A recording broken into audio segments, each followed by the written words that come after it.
Welcome to Research Perch from the Massage Therapy Foundation. Short, practical insights into massage therapy research and how it can benefit your practice.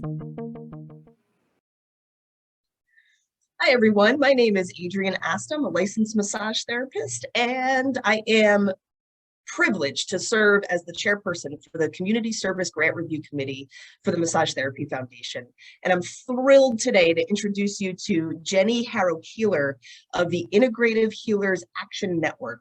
They received a grant from us last year, and Jenny is here to talk to us about the amazing work that they're doing in light of all of the things that have been going on in the past 4 or 5 years as far as natural disasters are concerned, and the impact of climate change on their communities. So Jenny, if you want to tell us a little bit about the Integrative Healers Action Network and how you found the Community Service Grant and the Massage Therapy Foundation to help support your project. Great. No, thanks for the introduction, Adrienne. It's great to be here with the community and share a little bit more about our programs and our vision for bringing trauma-informed care to communities impacted by disasters. And so a little bit more about our organization, Integrative Healers Action Network. We also go by Ihan since it's kind of a mouthful, so I'll use that acronym throughout our conversation. We formed during the 2017 Sonoma County wildfires, known as the complex wildfires or the Tubbs wildfire. At the time, it was one of the most destructive wildfires that California had experienced. This was before the 2018 Camp Fire up in our neighbors up in Butte County, also in Northern California. And so I'm one of the co-founders of the organization. I'm also our executive director now. And at the time when the fire came into our community, myself and our other co-founder, Dr. Jen Regal, we saw what was essentially a gap in care. We started volunteering at the evacuation shelters. The firestorm hit our community in the middle of the night. And so tens of thousands of people were evacuated. Within a couple of hours, over 5,000 homes were completely destroyed. And, you know, just to provide some context of what it's like in this community, you know, Sonoma County, we're about an hour north of San Francisco. I grew up here, you know, this is my home. I've lived here off and on my whole life. And what we now refer to as fire season did not exist growing up. This is a very new phenomenon. Fires starting to impact the communities around Northern California was starting to impact some of our neighbors in the, 2011, 2012.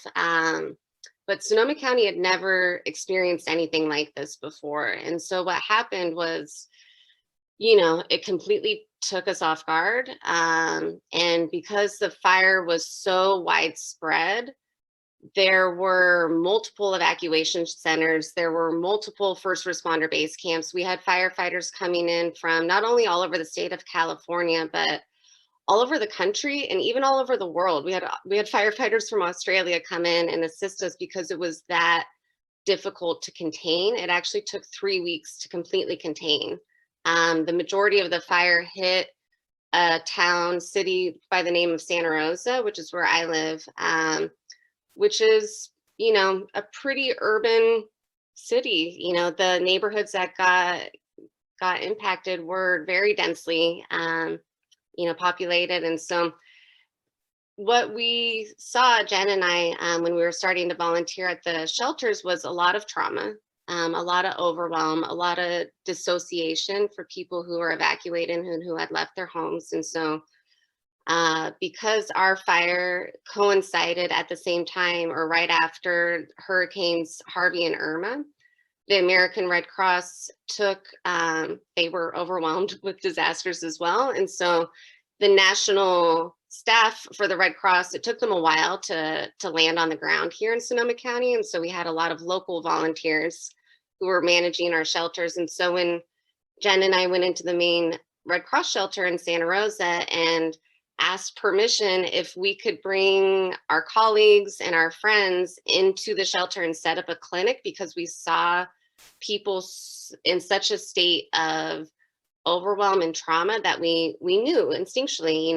I have a master's in integrative health studies. I'm not a practitioner in a clinical sense, but I've had a lot of experience working with folks with mind-body medicine, and my partner is a naturopathic doctor. A lot of our colleagues, bringing in acupuncturists, massage therapy was a huge component. And so we got permission to set up this clinic, and within a few days, we had help setting up a Facebook group that got distributed throughout the Bay Area. And within a few days, we had several thousand practitioners join this group who were just excited and willing to come up to our community and volunteer and help. And so within less than a week, we had about 15 clinics set up all over Sonoma County. We were working at evacuation centers. We were working at multiple fire, like resting base camps. We were at 2 of the National Guard armories, since the National Guard had to be deployed here for search and rescue. And we were at all of them, being able to support through integrative health modalities, body workers, herbalists, acupuncture, all sorts of medicine to really help regulate people to come back into their body. Our work with evacuees is a little bit different than the work we do with first responders. We're working with first responders in a way to help, they're working sometimes 24, 48-hour shifts in a row. And so physical pain is a huge component for them, since they're lugging around, very heavy equipment. They're using their bodies in such an intense way. And then also couple that with not really getting sleep. And so what we were able to discover during this 3-week fire response is that integrative health and medicine is very much needed in a disaster response. And so we walked into the local headquarters of the Red Cross after the fire had been contained, and was prepared to say, this is what we did and we need to still be there, and kind of trying to make our case to them. And we ended up working with a woman who is the executive director of our region, who was she was also a somatic health coach in addition to her work with the Red Cross. And so she's like, oh yeah, I get this. I get what you are doing. And you're right, we need this. The Red Cross needs this. Disaster response needs folks who are trained in somatic healing and working with the body to help people regulate their nervous system in a way that other mental health services sometimes just can't do entirely. We saw this in the shelters, in that people weren't ready to talk right away. When someone experiences an acute trauma, oftentimes their bodies go into a state of overwhelm, or also known as freeze. And talking isn't always the best option. And so having a variety of options for people to work with a trained professional, to work with a practitioner, either through massage, like helping them get back into their body, was crucial. And after working with individuals in this more body-oriented way, we were able to see then they were ready to talk about the trauma. And then not only the trauma, but also the next steps of, for someone who lost their home suddenly, it's a very long and difficult process of navigating. And so to be able to help regulate the nervous system early on in the traumatic experience, we've seen anecdotally that it's had really positive outcomes. And so so that was back in 2017, and we were able to get some generous funding from the American Red Cross our first few years of existence as a capacity building grants and really helping us kind of get off the ground and become an organization and become official. Mhm. What we did in 2017 was all grassroots, was all just on a whim, essentially, organizing. And so now as an organization, we've been able to not only continue our partnership with the American Red Cross for our disaster response work, but we've expanded our programs into a lot of long-term recovery programs as well. And so we're working with communities, not only here in Sonoma County, but all across Northern California, other communities that have been impacted by major wildfires in the last 5 years. So we've done a lot of work up in Butte County in the town of Paradise that was completely destroyed in 2018. We've done a lot of work in the Santa Cruz Mountains from their major wildfire in 2020, the CZU complex fire. And it was in 2020 that we discovered the Massage Therapy Foundation and the incredible work that you all do. And it just really felt like our values and our vision were really aligned. It honestly felt like such a gift to read about your mission and to read about the programs and the projects that you support. And so we were absolutely thrilled to have the opportunity to apply, and we're even more thrilled to receive the great news that we were one of the programs that was selected to receive funding and support. And that's made such an incredible difference for what we've been able to do here on the ground. The last couple of years have been challenging, of course, for everyone. But the way that it's impacted fire response and disaster response has been quite impactful in that we haven't, because of COVID, it's been more difficult to share our services in the shelters.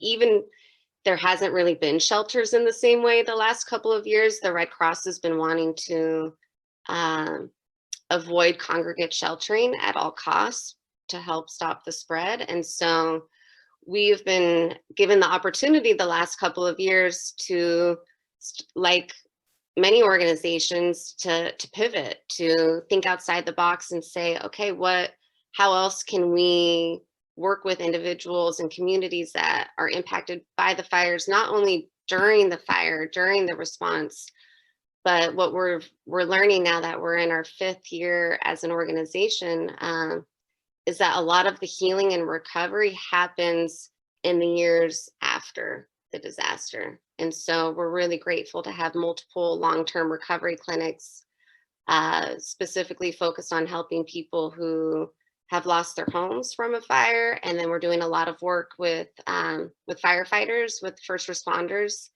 And then we're doing a lot of work with Latinx farm workers from all over Northern California who have been very impacted by the fires and by COVID. And they're a huge part of our community here in California, and often very underserved in the care that they're receiving. And so that is kind of some of our origins and how we've grown over the last couple of years, thanks to the support from organizations like the Massage Therapy Foundation. And then, I think the other question was around some of our training that we do as well, or Yeah, for sure. So from the committee's perspective, we like to, when we look at the applications, we like to look at impact. So use that word impact a lot, right?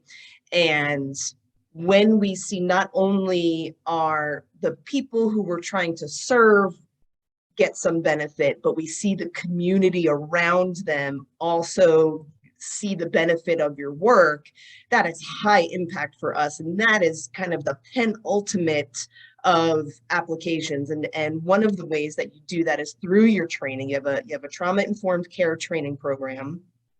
Tell us a little bit about that, because when, we don't just train and then I'm doing this project and now I'm done and I forget the training. Now this, all of the practitioners who are working and volunteering with you have all of this information to carry on beyond this, right? So tell us a little bit about the trauma-informed care training, because that was a really impactful part of why we selected Ihan for receiving a grant. Yeah, great. So the trauma-informed training program is a huge component of what we're doing here at Ihan. It's really informed by what we saw on the ground during our first fire response in 2017. Coming off of the principle of always never doing more harm than good. And so what we've seen is that a lot of integrative health practitioners perhaps haven't had experience working in these type of acute trauma situations before. And so we wanted to help shape the direction of how care was given. And so a lot of this has been informed by the practices and principles from the Somatic Experiencing Institute. We're one of the partners working with them. We've done some of the training through their organization as well, since so much of the work that we're doing at Ihan is focused on the body and working with trauma from a nervous system perspective, rather than through conventional talk therapy. And so we are incredibly lucky to be working with a woman by the name of Ledoux. She is a licensed clinical social worker. She has over 20 years of disaster response mental health work. She started by going to the Pentagon during 9/11, and a lot of the programs that she's developed have been informed by her work on the ground. And so not only from starting at 9/11, and then she's worked in disasters all around the globe,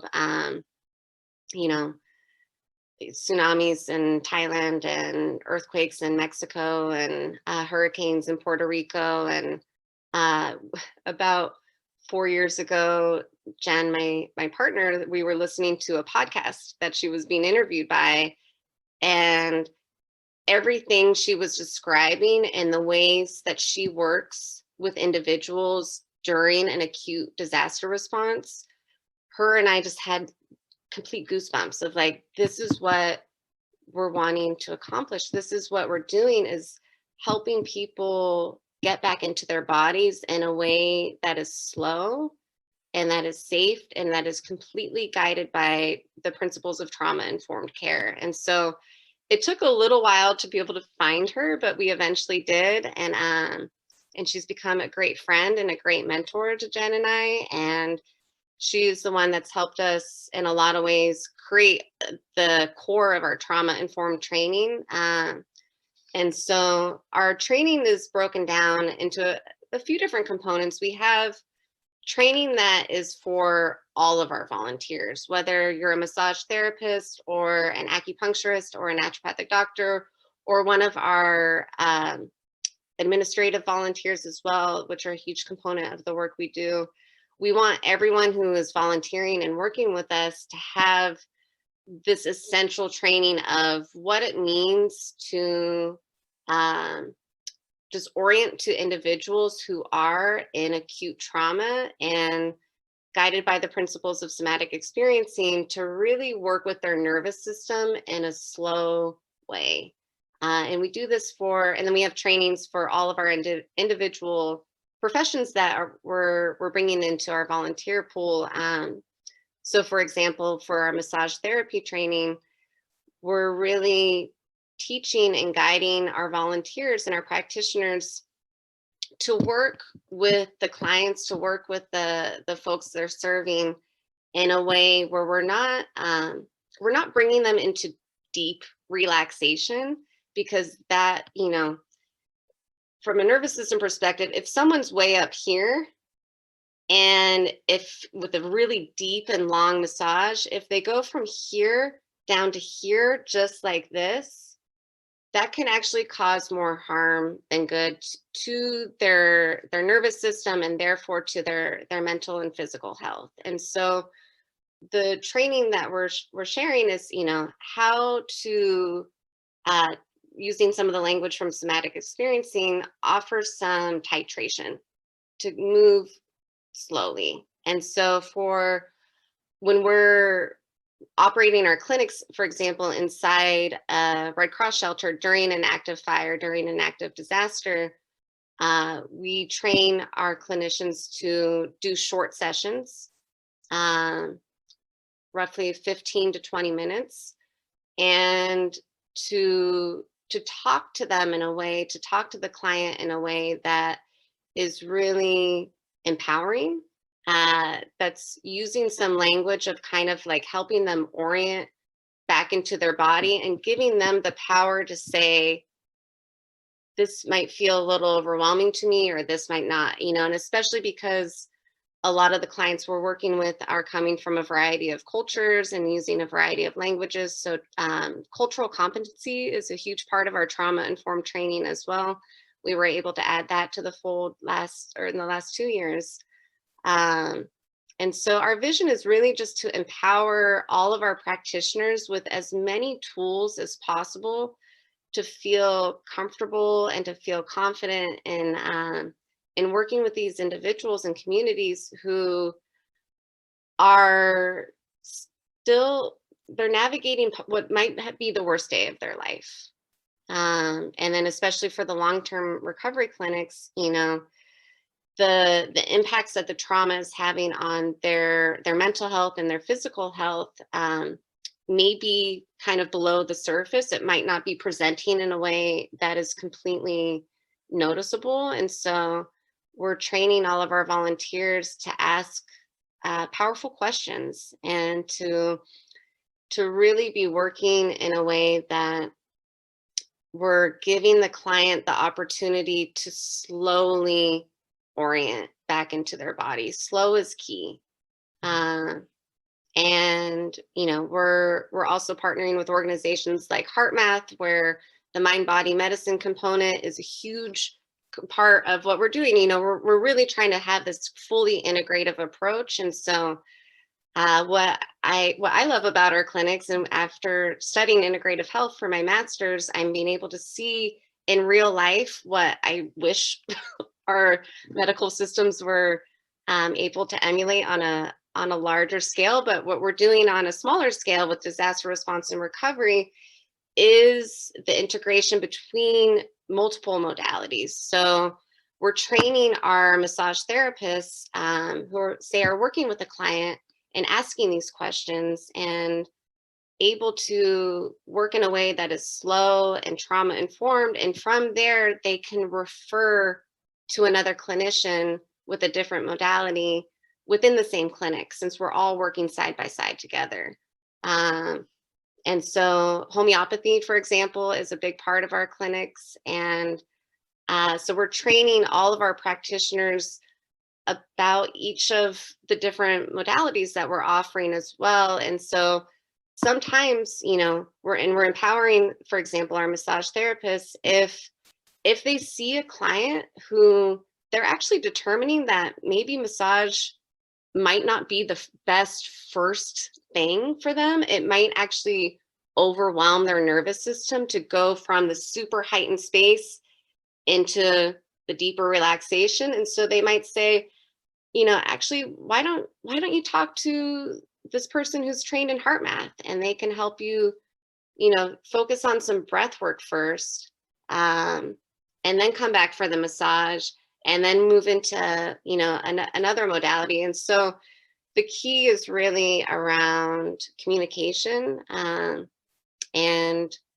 really empowering the practitioner and the client to feel like the care that they're giving and the care that they're receiving is completely individualized, and that we're training all of our volunteers to notice the signs that the clients are giving, so that can help direct the best pathway of care for them.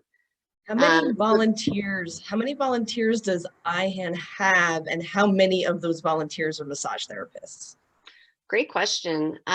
So we have over 100 volunteers who are fully registered and trained with us. The percentage of massage therapists, I guess that it's at least 20 to 30% of that. Massage therapy is always high demand. I mean, all of no matter That what. was going to be my next question, right? If licensed massage therapist wants to be a part of your program, how do they find you? We have on our website, it's ihanclinics.org.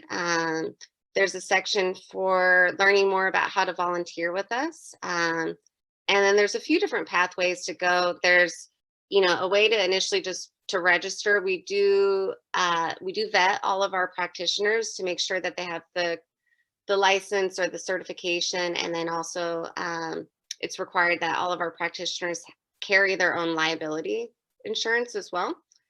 And then we have an incredible director of volunteer services, Cynthia, who leads volunteer orientations on a monthly basis. So for folks who maybe, we get this question a lot, that people feel like they're not qualified to volunteer in these types of environments because they've never done it before, because it's never existed before. There's not really been opportunities to provide massage at an evacuation shelter or for firefighters at their base camps. This is new what we're doing, and so a lot of folks feel like they don't have the experience or the ability to do so. And so we provide a lot of opportunities for question and answer, and just kind of orienting people to let them know that, with your massage therapy training, and in addition, if going through our trauma informed training and any other, a lot of practitioners have multiple, a lot of massage therapists, for example, are already trained in different breathwork techniques, or maybe they're a yoga teacher. That's what's amazing about integrative health, is that we all have a lot of tools in our tool belt. And so we like to let massage therapists know that they are completely qualified, and it's the opportunity to share your medicine and to share your ability to bring people back into their body and feel empowered. Like I said, what might be the worst day of their life might be one of the best gifts that you can give someone, that and so learning about our volunteer opportunities on our website, joining us for one of our monthly orientations, having the opportunity to ask questions. We have a wonderful massage therapy ambassador. Her name is Rose DiNicola. She's been with the organization since the very beginning, volunteering her massage services since the 2017 fires, has been at every single one of our disaster responses since then, involved in all of our long-term recovery clinics, and she has a leadership role in our organization. And so she's available to help mentor and to help answer questions specifically since I'm not a massage therapist and my partner's not, we like to have the opportunity for people who have questions of like, well, what is it like, and how we can just kind of help fill in the gaps of empowering people to feel confident to get involved. And then to also know that the experience, the training and the experience that massage therapists get on the ground absolutely informs the rest of their private practice as well. For example, here in Sonoma County, since 2017, we've had 4 major wildfires. 2 of them were in 2020. And so the community here is, even if you haven't had your house burned down, the entire community is impacted by these fires. Most people have had to evacuate at one point or another. And just the stress of like not knowing, when it's super windy out, or when you smell smoke in the air, or, we've had an ongoing drought here in California. And so tensions are high. And so for a massage therapist who is involved with our organization, is receiving the training, receiving the hands-on experience of working with people who are impacted by climate disasters in this way, they're seeing those clients back in their private practice as well. And so the feedback that we've gotten from all of our volunteers from all of the different modalities is that the work they're doing with Ihan is helping them better serve their community through their private practice, because everyone is impacted by climate change. Everyone is impacted by disaster. COVID is a part of that. I mean, we did a lot of work in providing some care and some resources, especially in 2020 at the height of COVID in the beginning. And so to have this trauma-informed lens for your private practice in 2022, it feels like a necessity, right? Like we're, things like eco grief or overwhelm that we feel by the changing environment or just what's happening in the world in general. It's trauma is a component of it, though, and so for us to empower our practitioners and being able to give them more tools to be trauma informed and to provide some more resources for their community to learn how to become more resilient. That's the big buzzword for the last couple of years. It's like resilience. And like, we're on that road as well, because that's in our mission is to help transform communities impacted by disaster to become more resilient, to transform trauma into resilience. And so massage is a part of that. Integrative health is a part of that. That's how, if we can empower people to feel more safe in their bodies and to experience less physical pain or emotional pain, then that's the pathway to building resiliency. So Awesome. yeah. Jenny Harrow Keeler, thank you so much for coming on and talking with us today. If you'd like to learn a little bit more about the Integrative Healers Action Network, you could go to ihanclinics.org. And if you have a community service project that you think would be good to be funded, hop on to Massage Therapy Foundation's website at massagetherapyfoundation.org. Thank you so much, Jenny, for your time. It was great to talk with you. It was great talking with you too, Adrienne, and thank you to everyone on the committee for the Massage Therapy Foundation for supporting our work, and we're so grateful for your support. If you enjoyed this podcast, please consider donating to the Massage Therapy Foundation so that we can continue to bring you this and many other resources to increase your knowledge and improve your practice. Thank you.